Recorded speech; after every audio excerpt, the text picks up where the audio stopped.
wabarakatuh. Waalaikumsalam warahmatullahi wabarakatuh. Selamat datang di video yang berikutnya nih. Nah, di video kali ini saya pengen mengenalkan narasumber kita.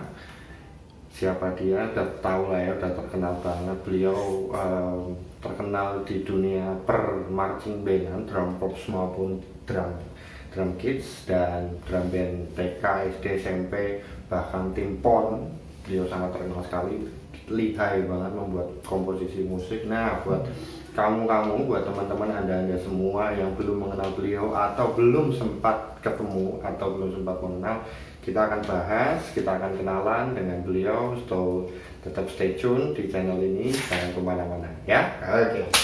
Oke, langsung aja nih, nggak pakai lama nih. Mas Fajri, Mas Dialog Fajri. Salaman Benakur. Mantap. Nah, Mas Fajri ini seperti yang tadi sudah saya sampaikan di depan ya, beliau sangat luar biasa, talenta yang luar biasa. Saya pernah bekerja sama dengan Mas Fajri ini, menghasilkan karya yang juga luar biasa. Tulisan tangannya melalui musiknya sangat luar biasa, menyentuh gitu di hati, rasanya gimana itu, langsung rasanya mantan ya kalau yang bagian musik balat-balat. Oke, nggak pakai lama ya, kita akan kenalan langsung dengan Mas Fajri. Mas Fajri. Halo teman-teman semua, perkenalkan saya Dialog Fajri. Terus kemudian saya lahir di Purworejo 4 Juni 1989. Saya angkatannya 2005-2006. Kalau umur memang lebih muda dari teman-teman seangkatan Mas Rio. Karena ceritanya dulu masuk TK-nya itu umur 5 tahun ya. Kecepatan. Okay. Jadi teman-teman satu kelas umur 7 tahun, saya 5 tahun. Kayak gitu. Lebih muda, tapi saya lebih bukan sedikit. masuk TK-nya, masuk SD-nya. Masuk SD ya? Masuk SD TK 5 tahun. normal, enggak ya juga lah ya. Kalau SD-nya kecepatan ya TK-nya kecepatan ya? Kecepatan. Oke. TK-nya 3 tahun ya Pak.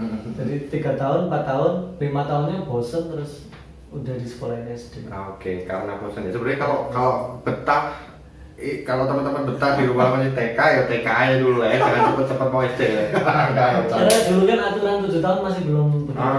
Iya. Jadi 5 tahun SD dulu. SD kelas 1. Mantap. Bintangnya Gemini ya, buat teman-teman yang belum Gemini. tahu. Gemini, mantap. Gemini. Oke, Mas, buat awal marching band itu di mana sih? Dari kecil kah atau di mana? Kalau kenal marching band dari waktu aku SD itu kenal, cuma kan dulu modelnya drum band dan itu bukan di sekolah saya yang punya, tapi ada sekolah depan rumah nenek saya itu punya drum band, jadi sering nonton latihan, nyoba juga, jadi ngertinya di situ. Dan ya perkusi pastinya, iya, perkusi ya. pokoknya dulu model yang parade gitu, pokoknya nonton itu udah wah meriah banget. Apalagi kalau mayoretnya ada menarik sekali. Oke. Kemudian lanjut mungkin di kuliah kali ya? Ya, yang profesional di kuliah. Kuliah ya. Dulu ikut marching band Citra Drabahana ya, buat teman-teman yang belum tahu ya. Di UNY ya. Wow. Nah, marching band Citra Drabahana juga ini banyak menghasilkan talenta-talenta yang luar biasa ya. Maksudnya buat sampai hari ini masih di jalur marching band, baik pelatih maupun konsultan, banyak sekali. Besok-besok mungkin di video selanjutnya kita akan bahas juga tentang banyak teman-teman pelatih maupun arranger maupun konsultan yang asalnya dari marching band Citra Drabahana, Universitas Negeri Yogyakarta. Nah, Mas, kan berarti kuliahnya tuh kalau nggak salah berarti mungkin 2005-2006 angkatan segitu-gitu ya. Berarti mulai ngajar, mulai menekuni ngajar tuh kapan, Mas? Mulai menekuni ngajar itu 2007. Ingat ya Mas, masih ingat ya awal band ngajar tuh di mana gitu? Awal band ngajar itu sekolah. Oh, sekolah. Jadi dulu diajak sama senior di marching band kan, beliaunya ada job ngajar itu sebagai sampingan kuliah, apa ya, nyari duit sampingan mungkin. Nyari duit sampingan kuliah, diajak ngajar, terus kemudian pokoknya berangkat aja dulu, nggak tahu, pokoknya ayo Fajri ikut ngajar gitu. Jadi itu tahun kedua di CDB saat itulah, ibaratnya udah punya pengalaman main kan, terus kemudian ngajar di sekolah ikut aja. ketika ikut aku nggak ngarep duit sama sekali tuh dulu, pokoknya diajak aja. Ternyata habis itu kok dikasih duit, wah alhamdulillah nih bisa beli es. Jadi dari situ ya Dari mulai situ. start terjerumus ke dunia pengajaran ini gitu ya. Tahun 2007. Oke. Tahun 2007. Itu berarti TK atau SD Mas? Ingat ya? Itu dulu MTS. Oh MTS ya, SMP berarti ya. SMP. Oke. SMP. Terus ngajarnya waktu itu perkusi juga Mas ya? Enggak. Dulu pertama ngajar itu melodi pianika. Karena Oke. alatnya di sana masih pakai pianika. Pertama kali ngajar itu. Kebetulan karena pelatihnya cuma 3, jadi pianika sama pit instrumen jadi satu. Nah itu aku pertama kali ngajar itu tahun 2007. Nah buat teman-teman ini for your information ya. Jadi Mas Fajri ini multi talent, dia brass bisa, beat instrumen bisa, battery percussion bisa, FC ya bisa, pasti lebih bisa ya karena maksudnya mayor musiknya juga menguasai. Color guard menguasai juga loh. Enggak. Cuma maksudnya belum terekspos aja ya. Mungkin next time kita akan ada expose nanti Mas Fajri untuk mainkan flag atau ya gerakan-gerakan balet simple ya. Oke, kita lanjut nih. Loh nggak apa-apa loh, bisa aja nanti kita akan coba Mas Fajri ya pakai hidden camera atau Mas Fajri ada ya videonya. Nah, tadi kan awal ngajar nih di MTS itu ya Mas Fajri ya. Kalau sampai hari ini gitu ya, atau mungkin kita review beberapa tahun ke belakang, motivasi ngajar tuh kenapa sih Mas akhirnya, maksudnya tetap mau mengajar marching band atau drum corps sampai hari ini, apa sih yang bikin Mas Fajri tetap mau menjalani itu gitu? Akhirnya hidup di marching band. Yes. Yang pertama hobi banget, seneng ya, karena dulu sebenarnya kuliah S1 saya di UNY itu bukan di musik. Oh malah bukan ya? Oke. Di musik. Jadi kuliah saya di teknik sipil perencanaan, pendidikan teknik sipil perencanaan. Jadi itu ceritanya itu dulu kayak PMBK kayak gitu, penelusuran bibit unggul di UNY lewat jalur prestasi, nilai rapot. Nah, tanya sama guru BK apa segala macam kayak gitu kan. Yang prospek apa Pak? Gini. Jadi aku nggak mikir, maksudnya cocok apa enggak buat aku itu sama sekali nggak mikir. Itu dipilihin lah sama guru BK aku, pendidikan teknik sipil perencanaan. Katanya sih prospeknya ke depan bagus nih, Indonesia bakal bangun apa gini itu bagus. Ya memang iya sih, tapi ternyata nggak enjoy menjalaninya. Nah sebelum itu sebenarnya di tahun yang sama itu aku udah ikut seleksi ini sebenarnya, seleksi mahasiswa itu diisi saat itu, keterima juga di Fakultas Seni Pertunjukan itu udah keterima di situ, cuma nggak jadi diambil karena yang PBU-nya keterima dan nggak boleh dicabut lah, alasan nanti blacklist sekolah apa segala macam kayak gitu. Jadi kuliah saya di marching band, UKM saya di teknik sipil. Oke. Jadi memang passionnya Mas Fajri memang dari awal di marching band ya. Artinya dikenalkannya memang dari kecil. Tapi kemudian masuk kuliah terus ikut CDB baru dari situ ya pokoknya dunia seni lah saat itu.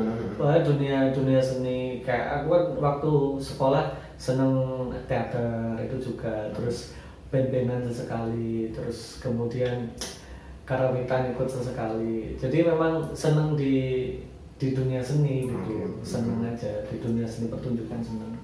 Nah buat teman-teman, saya mencoba mengambil intisari yang barusan ini juga seru juga sih, bahwa apa yang disampaikan oleh, maksudnya mungkin orang yang lebih pengalaman ya, kayak maksudnya tadi contohnya adalah guru BK gitu ya, bahwa ngambil kuliahnya ini aja, ya bisa jadi gitu ya. Tapi kalau kita berbicara membandingkan dengan passion ya bisa juga jadi beda gitu.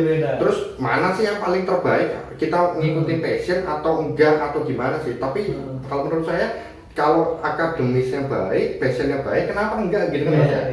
So artinya buat teman-teman yang di rumah masih konteksnya masih sekolah tapi punya cita-cita jadi pelatih marching band, rasanya harus tetap menyelesaikan sekolahnya dengan baik, Iya. kuliahnya juga maksudnya ya kalau bolos apa, sorry bukan ngajarin ya, tapi Hmm. maksudnya kalau cabut kelas ya nggak apa-apa, cuma maksudnya jangan sampai nggak lulus, maksudnya konteksnya begitu ya, supaya juga passionnya baik, ini juga baik gitu kan ya. Iya, betul.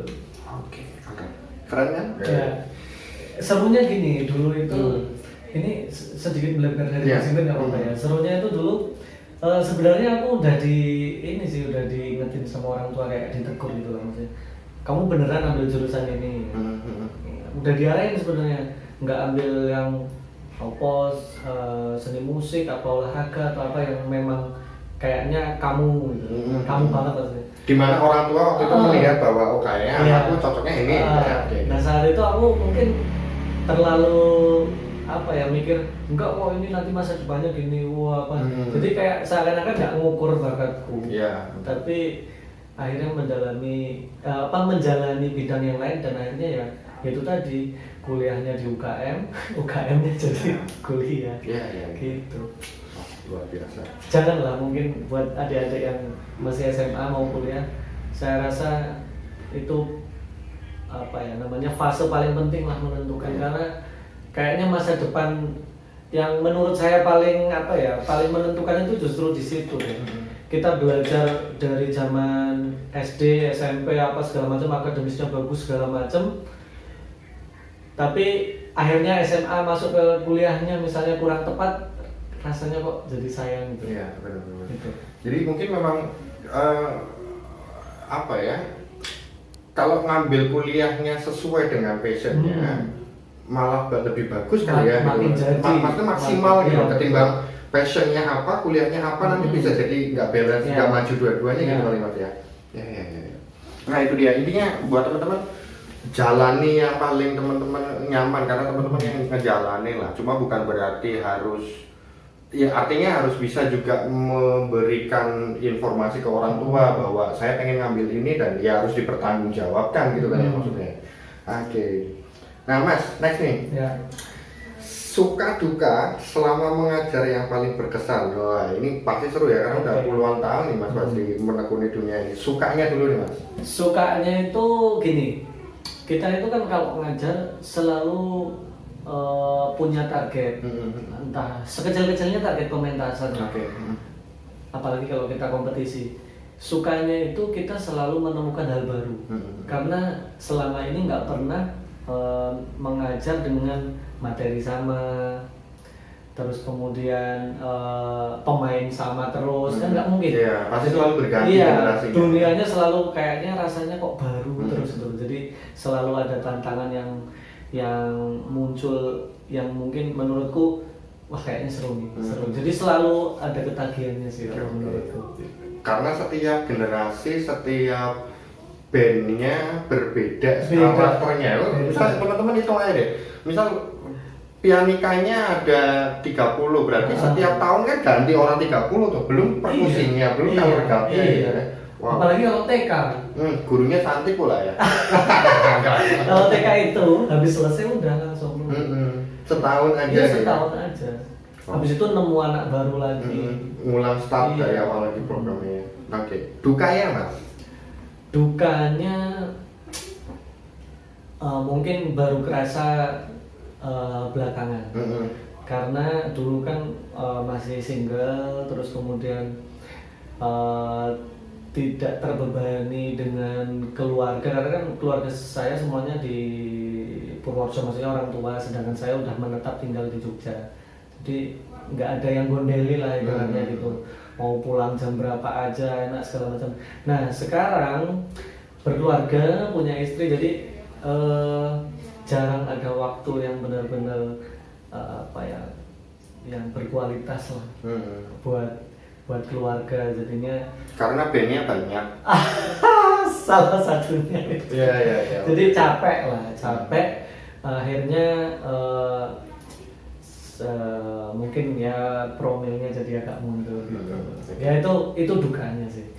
Jadi ini kali ya, buat teman-teman mungkin ngelihatnya, maksudnya melihat Mas Fajri atau maksudnya teman-teman pelatih marching band itu kayaknya itu enak gitu ya.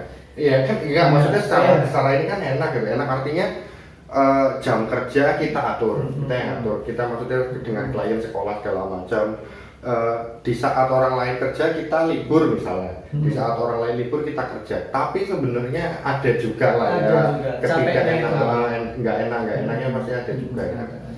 Oke, mantap. Next, enak mana sih Mas sebagai pelatih atau sebagai arranger kalau dalam berkarya ya? Artinya kalau arranger kan karyanya musikalnya, maksudnya membuat musik. Kalau pelatih berarti kan menjadikan si anak ini bisa gitu, talenta ini. Mana sih Mas yang ini? Apa bedanya? Gimana sih menurut Mas Fajri? Lebih nyamannya atau lebih apanya? Iya, lebih nyamannya. Lebih nyamannya sebenarnya kalau saya boleh milih jadi arrangernya sekaligus jadi pelatihnya. Oke, serakah ya. Enggak kan? Gimana? Karena gini, kita bikin materinya bisa ngukur kemampuan. Yang kedua, ketika terjadi segala sesuatu di lapangan, kita bisa langsung nyesuaiin gitu. Kayaknya seru nih kalau misalnya aku rubah lebih oke lagi misalnya. Jadi nggak khawatir, wah ini aransemen orang nih nggak enak kalau dirubah apa segala macam gitu. Jadi lebih fleksibel di lapangannya, lebih dapat. Gitu. Jadi semacam kayak kita masak sendiri untuk diri kita sendiri kali ya, maksudnya kita yang masak, kita tempuh resikonya apa ya. Kalau karena ada yang misalnya seperti waiters atau pelayan ya, artinya yang masak orang lain, kita yang menyajikan, yang kena komplain pertama kali oleh klien atau si yang makan masakan kita ya kitanya dulu, si penyajinya dulu gitu kan. Oke, iya.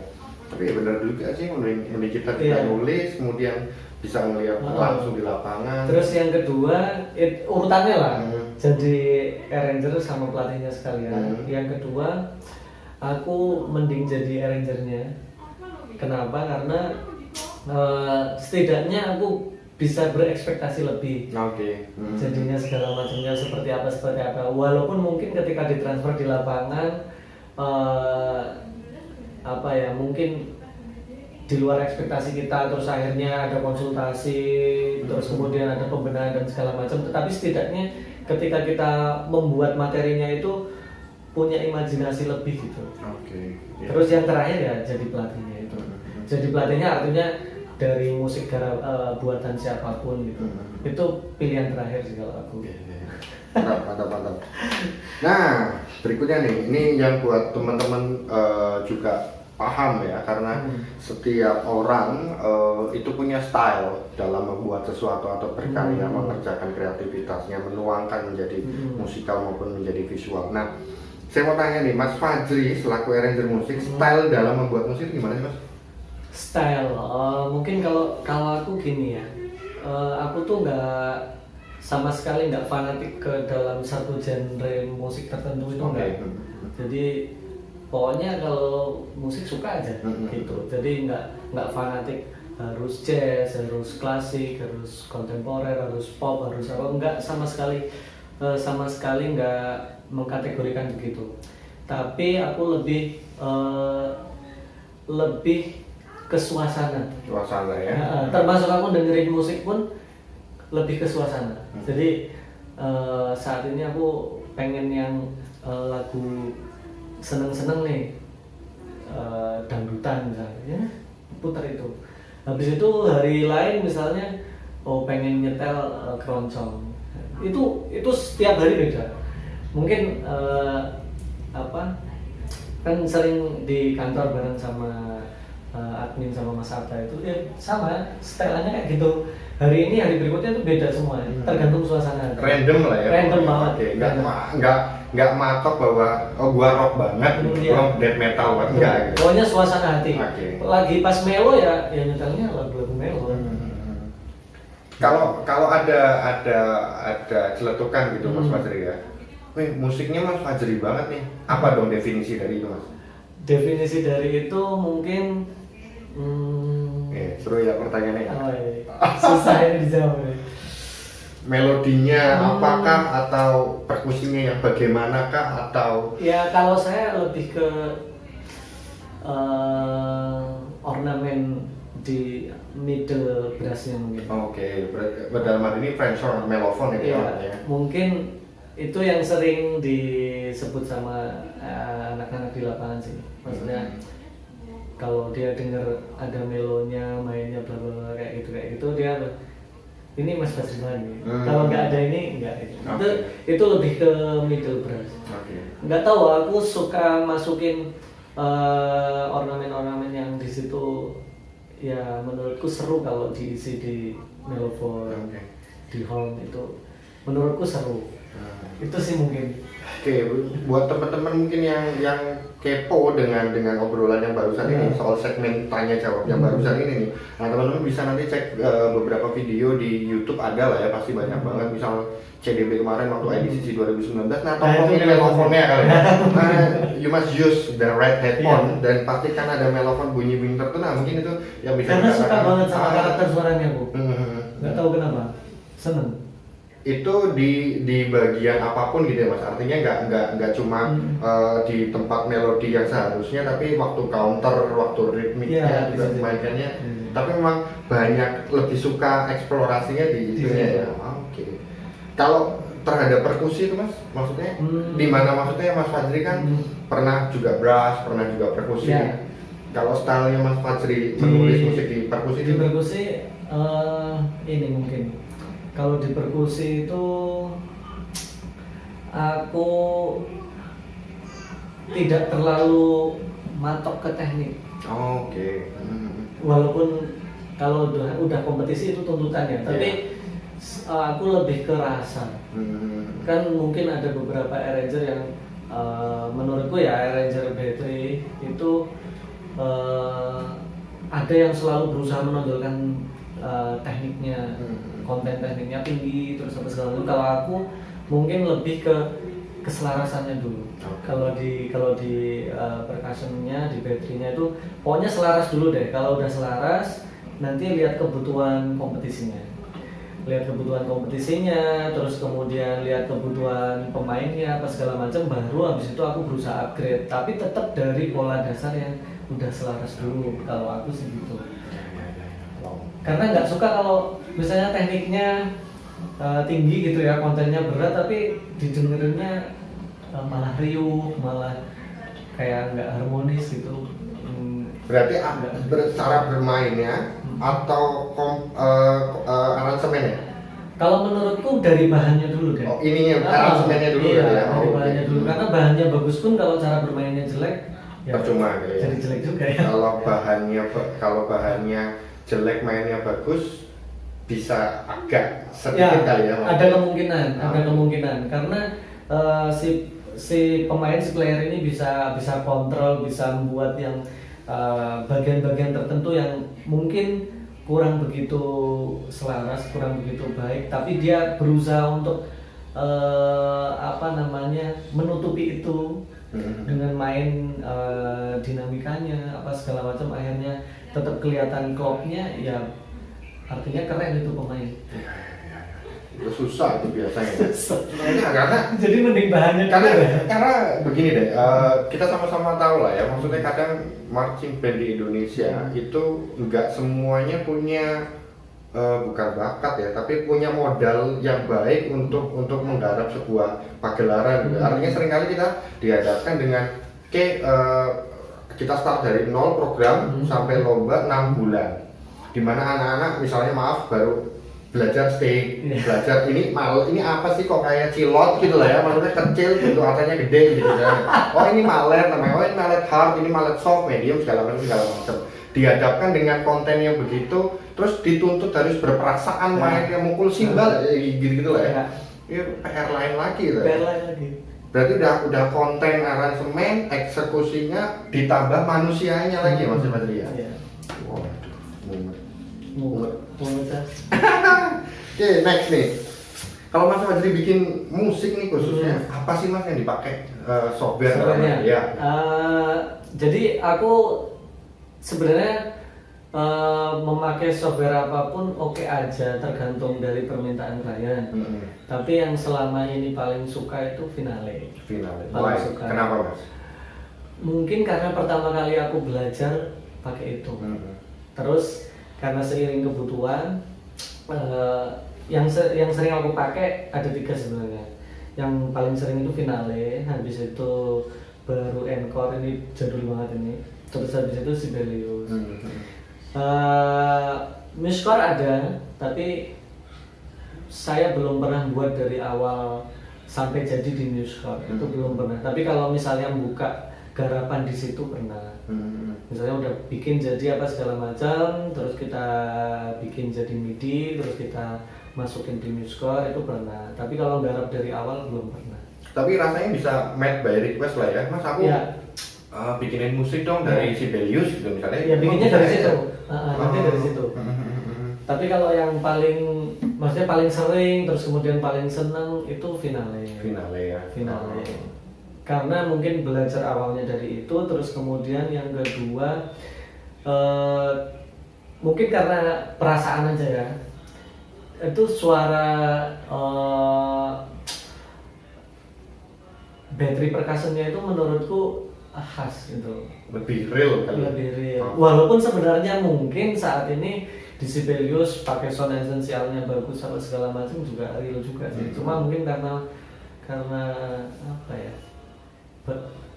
Kayak kita itu punya image dulu itu loh, kayaknya kalau di Finale itu lebih seru gitu, kesannya gitu. Kayak mungkin kalau kita di kehidupan nyatanya brand handphone ini sama handphone ini gitu ya, wah cocoknya aku ini banget gitu ya. Betul.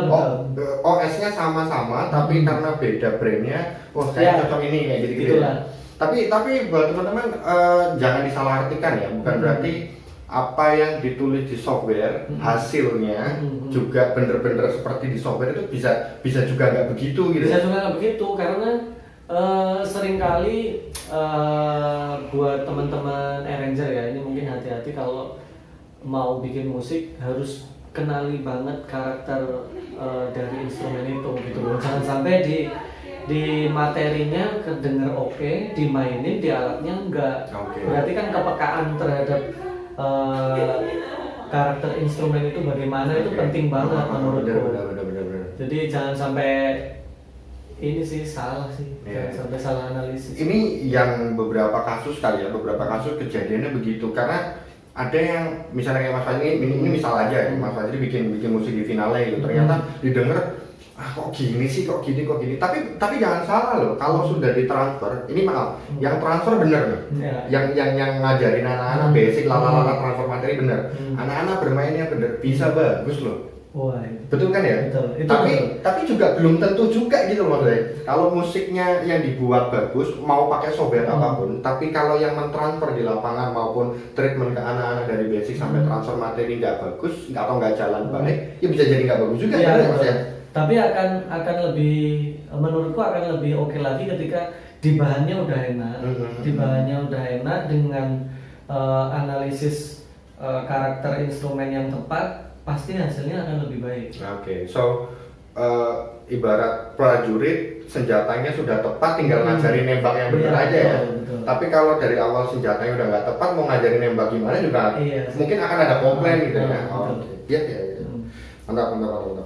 Nah lanjut nih, sampai hari ini nih Mas, sampai malam ini kita take video ini nih, influence-nya apa sih Mas? Band misal Indonesia dulu ya, nanti kita bagi dua, Indonesia sama di luar negeri, DCI misalnya. Indonesia Mas, influence-nya bandnya apa Mas? Kalau aku mungkin lebih ke ini deh, sebelumnya nih, karena aku lebih suka bikin musik original.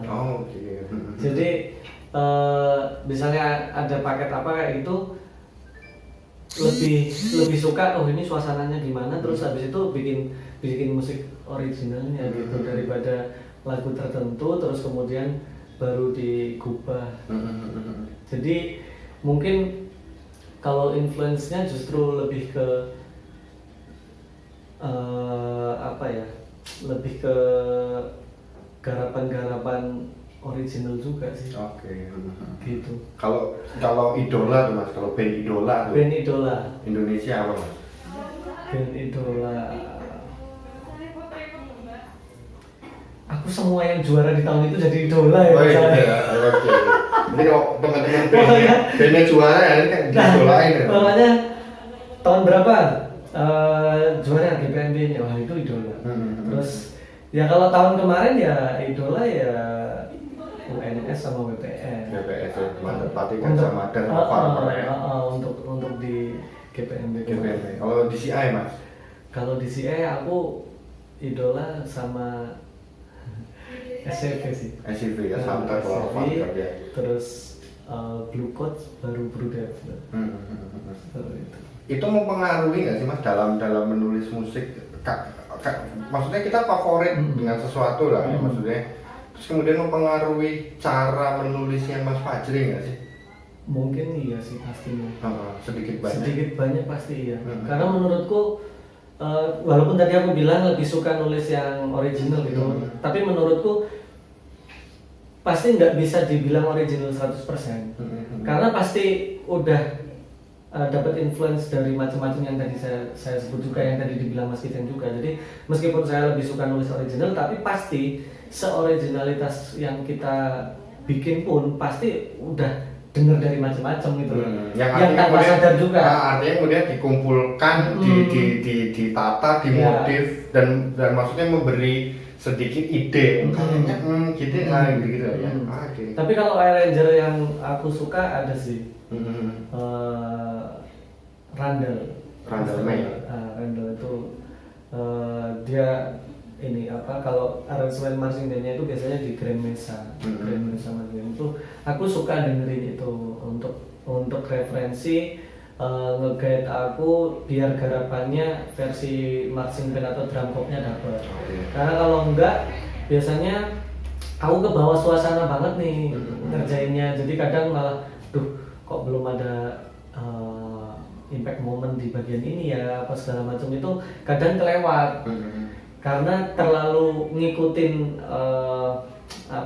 ngikutin alur cerita yang diminta. Akhirnya kadang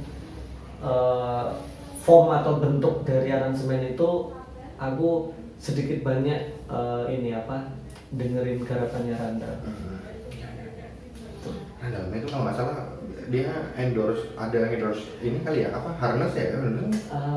Nggak tahu ya kalau itu. Aku nggak tahu sampai sedetail itu sih. Oke. Nggak tahu. Lanjut nih. Mungkin.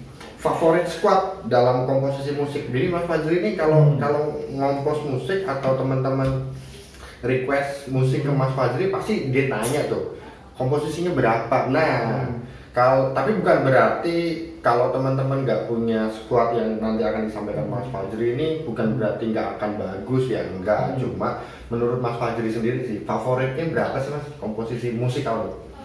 Jumlah per sectionnya mungkin kayak CDB 2019 kemarin ya. 19 ya, itu beras 48 ya.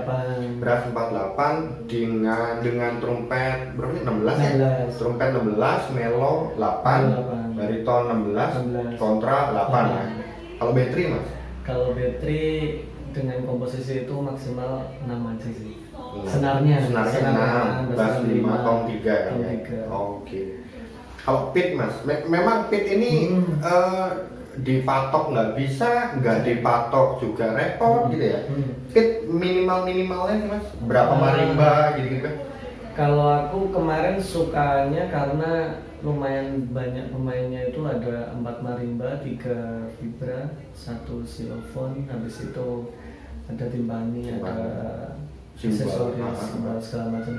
Ya sebenarnya nggak harus segitu sih, misal 3, 2, 1, 3 marimba, 2 vibra, 1 xylophone juga udah cukup aja sih. 4 marimba berarti 4 orang atau 8 orang Mas? 4 orang. 4 orang ya. Oke. Itu 1 orang 1 marimba kemarin.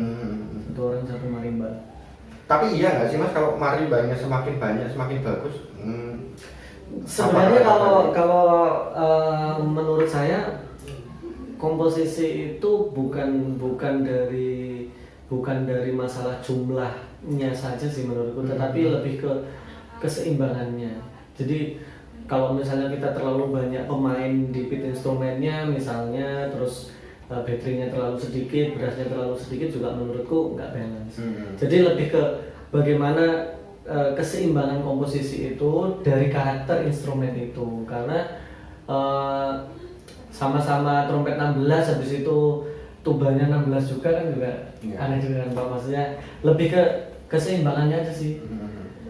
Bahkan kita juga bisa mensiasati komposisi pemainnya sebenarnya nggak seimbang-seimbang amat, tetapi ketika kita garap di lapangan jadi seimbang juga bisa aja sebenarnya. Oke. Jadi lebih ke keseimbangan, lebih ke Balancing, balancingnya kalau menurutku. Oke. Komposisi itu. Sip. Nah ini nih seru nih. Cita-cita, Waduh. impian lah ya. Cita-cita dalam lomba atau menulis musik sampai hari ini yang belum tercapai buat Mas Fajri ini.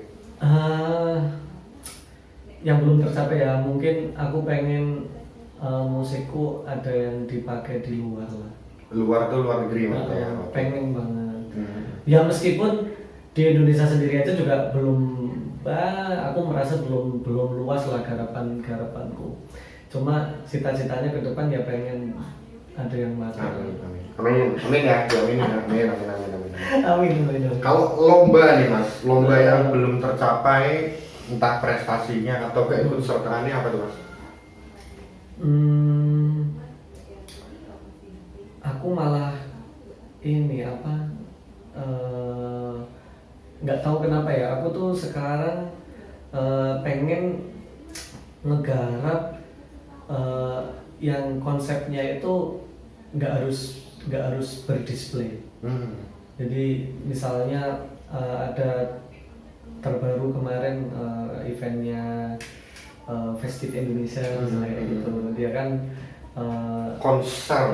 sorry ini bukan promosi ya, tapi menurutku dari sudut pandang seni pertunjukan ini seru maksudnya di situ banyak ada kompetisi paduan suaranya, terus kemudian ada tarinya, terus kemudian ada marching on stage. Jadi kenapa aku tertarik ke situ karena biar teman-teman di marching band itu punya ini loh, referensi bahwa seni pertunjukan itu nggak harus konsepnya begitu gitu. Ada alternatif lain. Iya gitu ya. betul. Jadi konsep seni pertunjukan itu luas banget gitu. Nah jadi mungkin nggak cuma yang di Festive Indonesia, misalnya WGA, terus kemudian apapun bentuk kompetisi yang lain yang sifatnya tidak harus berdisplay, aku saat ini support banget. Karena biar makin kaya gitu loh Pak. Ini ya preferensinya. Iya betul. Jadi pengennya itu ya malah garap yang begitu.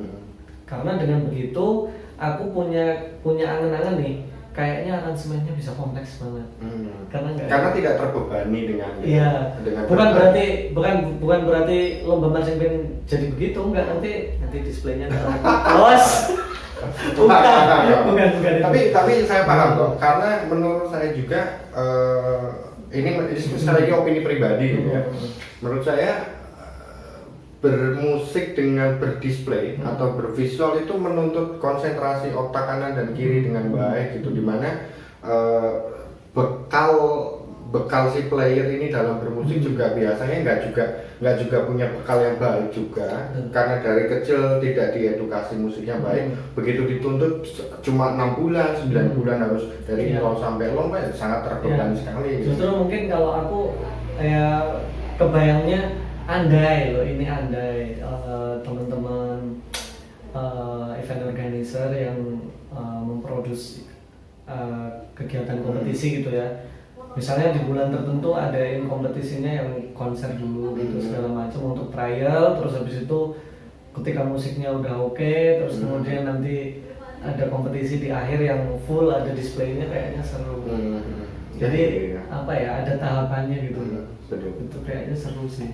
Ya, semoga bisa lah ya. Enggak, maksudnya memang kondisinya banyak kepentingan juga ya. Kita nggak bisa pungkiri ya. Betul. Banyak kepentingan, terus ini urusannya juga banyak melibatkan banyak orang, di mana negara kita yang kepulauan ngurusi duitnya juga. Belum lagi nanti kalau mau ikut lomba nggak bisa karena tutup buku akan segala macam. Ya akan jadi new challenge lah buat teman-teman event organizer ya kali ya. Iya. Oke. Terakhir Mas, mungkin dari Mas Fajri nih, pesan-pesan sebagai musik arranger kepada para teman-teman calon arranger di Indonesia apa Mas? Ada nggak, Mas? Yang pertama menurutku misalnya ini arranger khusus untuk marching band ya berarti ya. Mengenali karakter instrumen itu. Jadi ya kalau kita mau nulis brass ya paling enggak kita paham tentang karakter instrumen di brass itu. Terus kemudian di battery percussionnya, di beat instrumennya. Kenapa kok itu penting menurutku? Karena jangan sampai nanti kita nulis apa segala macam didengar nanti timbul problemnya satu mungkin kok kantus firmusnya nggak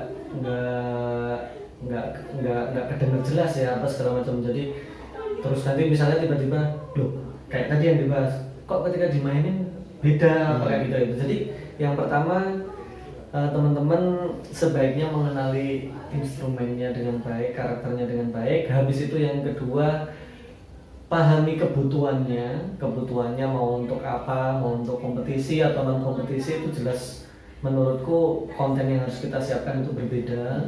Terus kemudian juga pandai-pandai untuk menganalisis kebutuhan konten biar nggak bosenin.